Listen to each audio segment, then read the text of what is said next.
I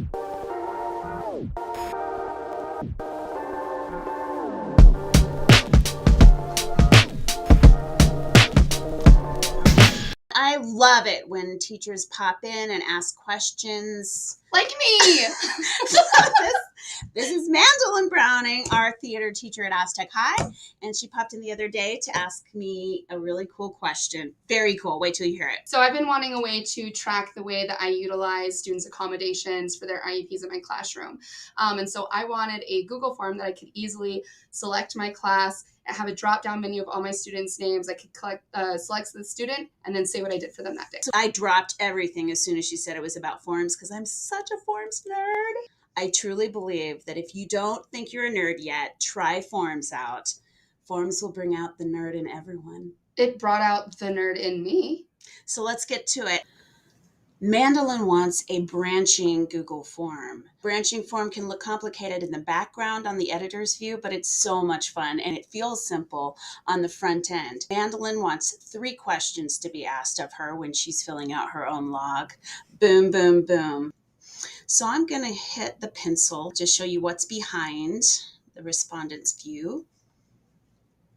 I'm going to make just a general form that you guys can make a copy of and have that basic structure down. As you can see, this is enabled through the creation of multiple sections, kind of like pages of a book, if you'd like to call it that. But it's creating these sections that enables us to choose these 3 dots right here and click Go to Section Based on Answer. If that is a check mark right next to this, that means that it's a setting on this question. It'll ask you where you want to route each one of these answers. So if Mandolyn chooses P2, she'll go straight to the P2 roster, which in this case is Section 3.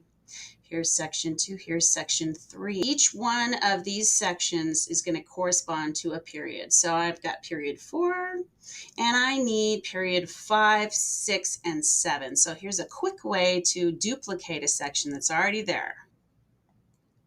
Duplicate section. And I'm going to see it's duplicated, so I want to name this one differently.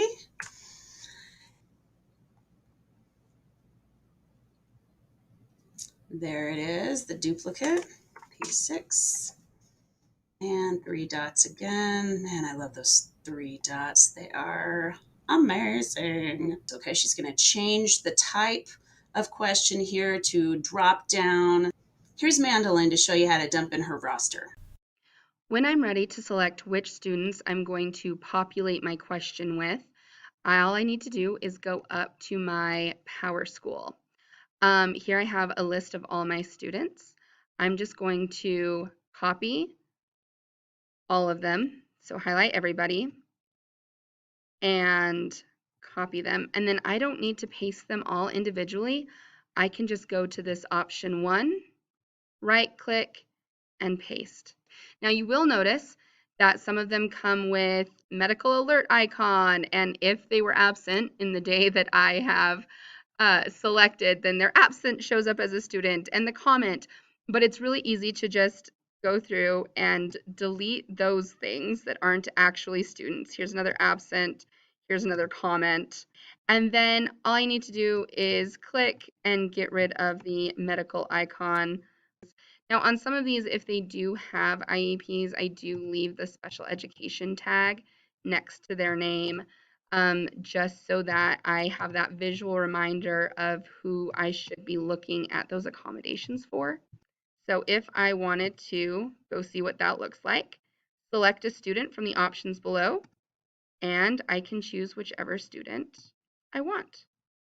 After she's got all of her rosters in, the final section all of them will route to is section 9. So now I've got all of my sections. I want to make sure that after each one of these separate sections, we say go to section 9. Because let's say she's choosing the kid from each one of these, she wants them all to end up on the accommodation screen. Okay.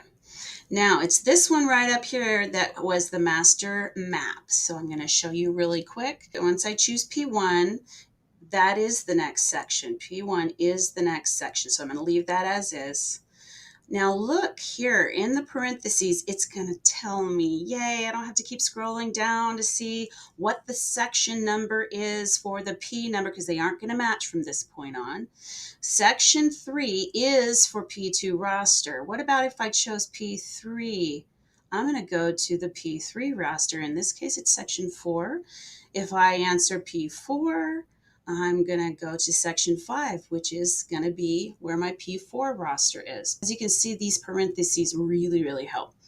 All right, so everything except for that second section is marked. Go to section 9. Now let's see how this works. My student that I accommodated yesterday was in P5, and their name was option 1. And then I log the intervention. I can click several of these because they are checkboxes, and then I hit submit. If I have these dumping into a sheet, I've got those accommodations all in one place, and I can filter and search by name.